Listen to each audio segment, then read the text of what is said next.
Vegeta, what on earth happened to you? Hey guys, DB right here, and this is the final video for Fasha Week, and don't worry, there'll be another Fasha Week in the future where I'll do another week of non-stop Fasha what-ifs. And next week, we begin with Gine. We begin with Gine Week. And well, for this video, I am continuing with What If Fasha Survived? And, well, picking up right where we left off, a little quick recap from the last episode.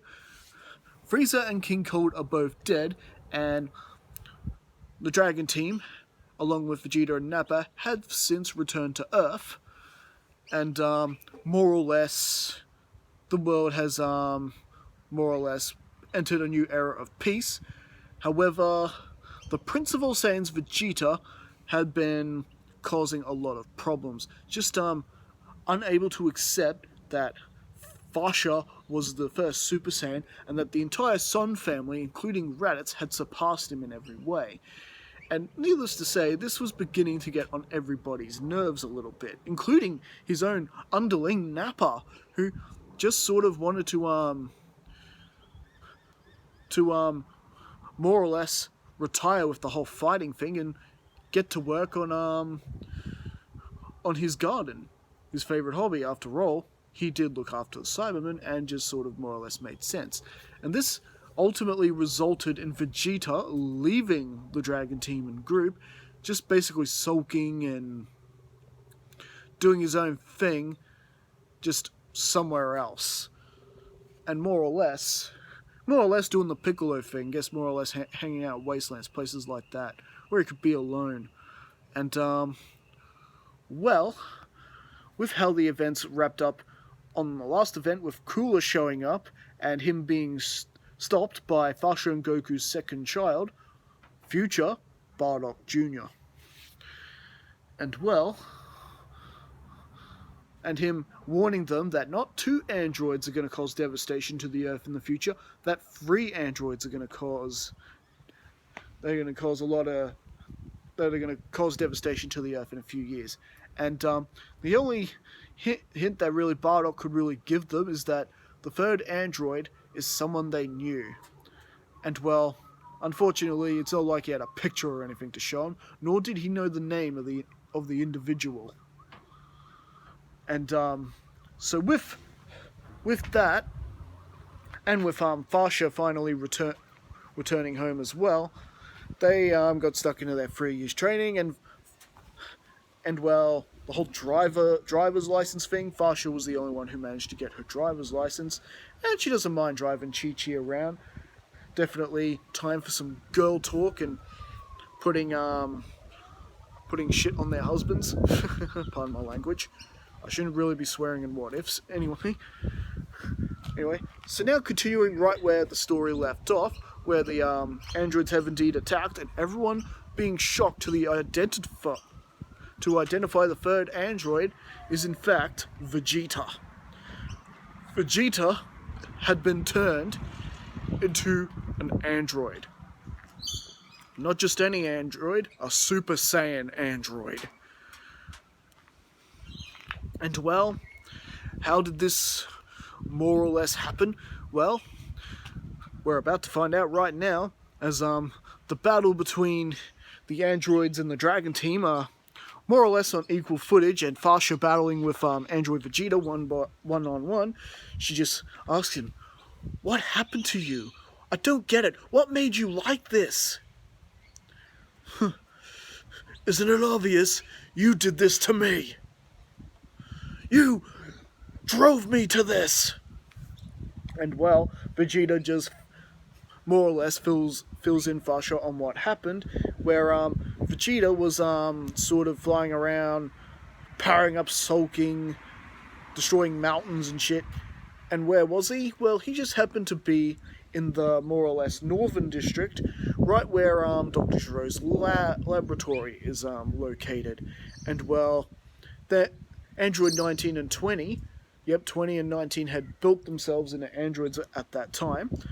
And this was just prior to Cooler's arrival in the previous part. And well, they 19 and 20 decide to investigate the commotion because they can hear all these mountains explode, explosions and everything. You know, it'd be unfortunate if they hit his lab and destroy what he's working on. And well, 17 and 18 are more or less already been built. They've just been shut down.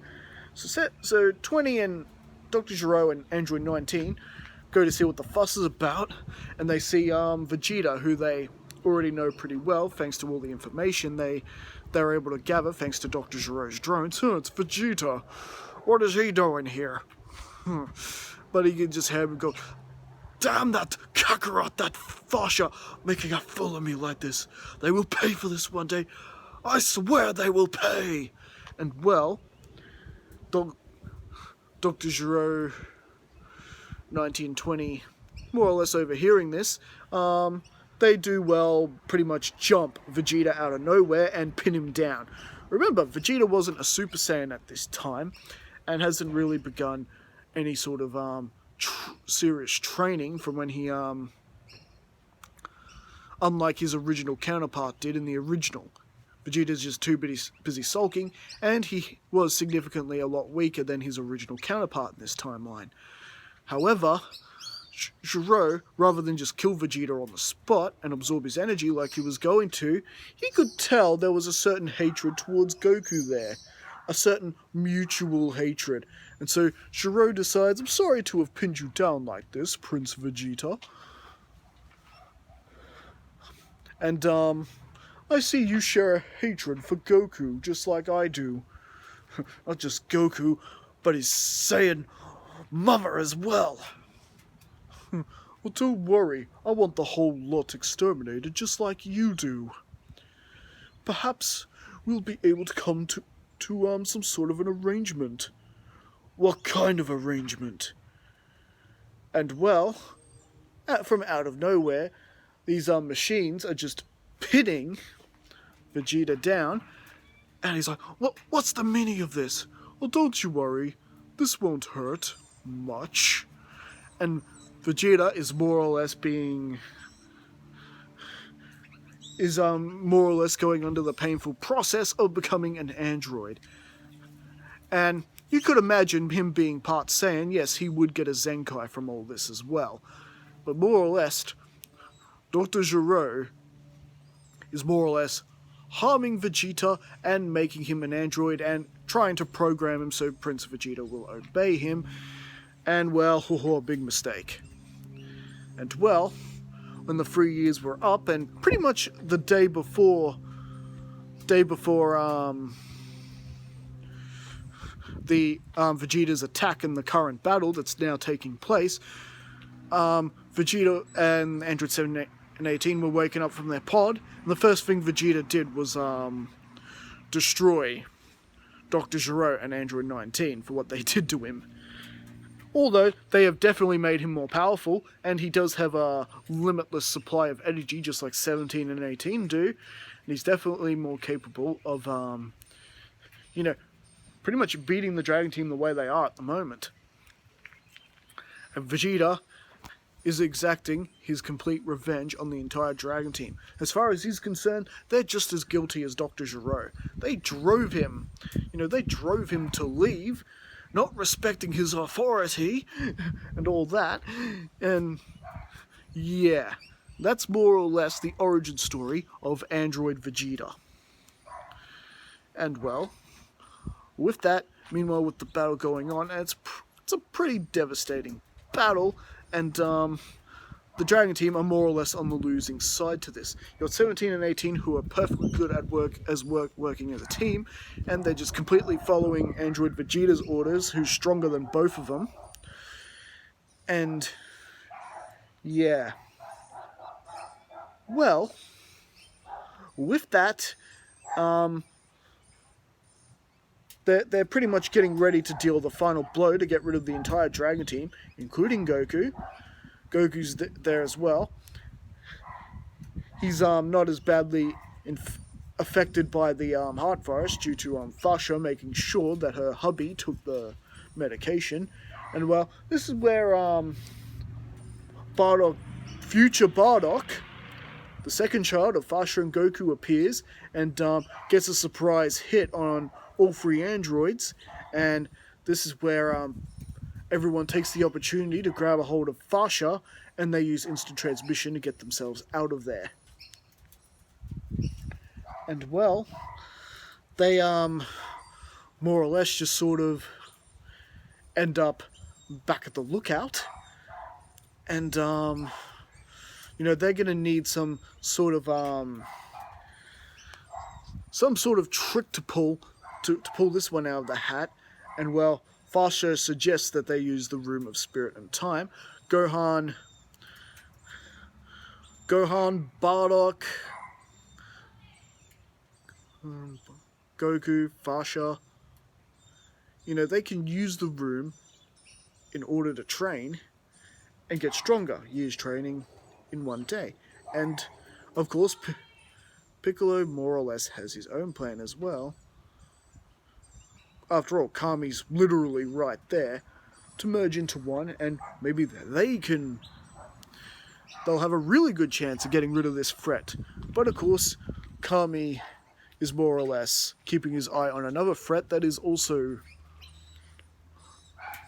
going on down there, and that of course would be Cell. And well, with that, the rest of the Dragon team more or less disperse. After all, can't make the androids finding them too easily. And meanwhile, while they sort of, Piccolo and Kami do indeed merge, and well, Piccolo flies off to meet Cell, and meanwhile Bardock and Krillin more or less go with him. And meanwhile, Goku's just sort of lying on the bed, all knocked out and hurt.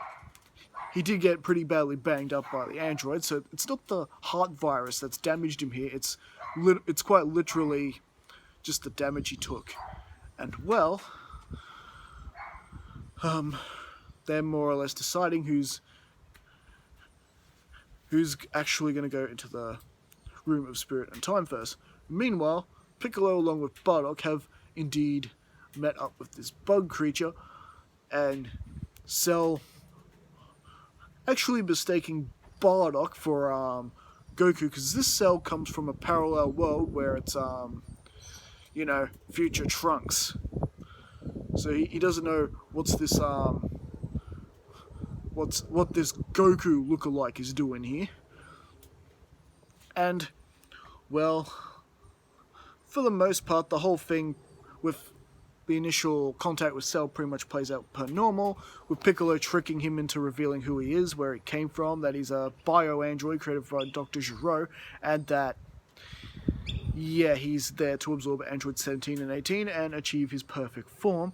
And well, just like in the original, he uses his solar flare to escape, getting the drop on everybody. And meanwhile, Krillin and Bardock go to Dr. Gero's lab and see if they can find any sort of weakness they can exploit in the androids. And more or less, that plays out the same as per normal, with them destroying the hidden bunker in the lab, destroying present day Cell that's still being constructed, and they do manage to get the plans for Android 17. So Bulma is more or less getting to work on building the remote, and meanwhile, since then, Goku has awakened from his bit of a nap, and well, Goku is wanting to train with Bardock when he returns, and yeah, why not? So Goku and Bardock are training together, which means Fasha and Gohan are going to be training together, and Nappa will more or less go in with Piccolo when Piccolo eventually returns to the lookout.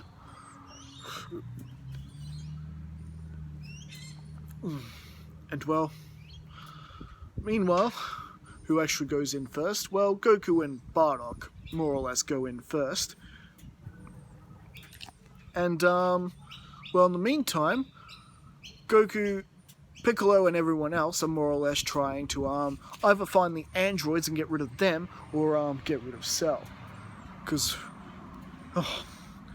and of course, they haven't forgotten about Android Vegeta and how much more powerful he is as well. So it's not looking good for the forces of good at the moment. Not looking too good for them at all. And well, with that, the first day more or less passes and Goku and Bardock exit the chamber, both of them with their Super Saiyan hairs, in their Super Saiyan form, and Fasha, realizing what Goku's actually done here and how ingenious the move is, well, it is Gohan and Fasha's turn to train, and they're more or less going to do the same thing. Remember, Gohan is a Super Saiyan already in this timeline, so there's actually a chance to make Gohan even more stronger than his original counterpart in this series, just due to the fact he's already a Super Saiyan. There's no catching up that he has to do.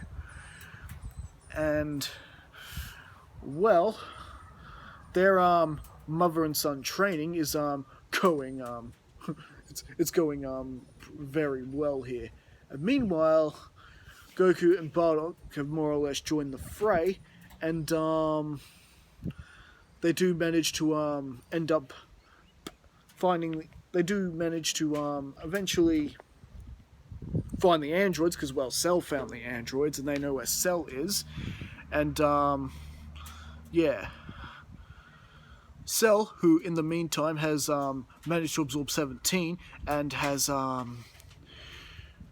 pretty much damaged Vegeta, and Android 18 pretty much resorting to having to run. Goku and Bardock are more or less battling and challenging Imperfect Cell, and second stage Cell, I should say, sorry. And yeah, and with Vegeta sort of swallowing his pride here, having to sort of step in and battle with second stage Cell as well, at least enough to give time for Android 18 to get away.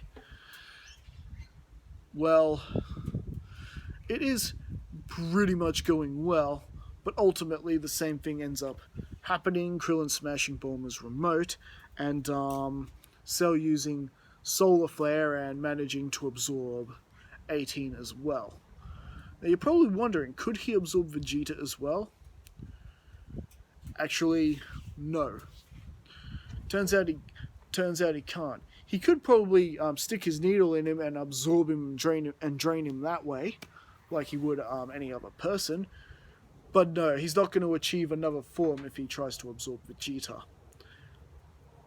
And well, with that, Perfect Cell has met his perfect form, and with that he's pretty much unbeatable, and more or less manages to do some significant damage to Vegeta, Goku, and Bardock, who suddenly powers up, who is actually turns out to be stronger than Goku at the moment. However, he's more or less, surprise Cell, but Cell is still just that little bit more stronger than he is, and Bardock making the same mistake Trunks made, and just he's thinking about obliterating everyone right then and there, but then he just suddenly says, "Tell me, can you guys get stronger?" Well, you know what? I've decided I'm going to hold a little martial arts tournament, and we get the introduction of the Cell games. And with this more or less ends with Vegeta having to make a truce with all the people he's basically stabbed in the back. And because, well, Perfect Cell is not only stronger than they are, he's a complete abomination. You know, part of Vegeta's cells are in this monster, and you can sense Frieza and all this. This guy is an abomination, so there is a truce between Android Vegeta and the others. And well, with Fasha and Gohan now exiting the chamber, well, they've got 10 days until the Cell Games, and I think that's actually where we're going to leave things for right now. So what did you guys think? Did you enjoy this part?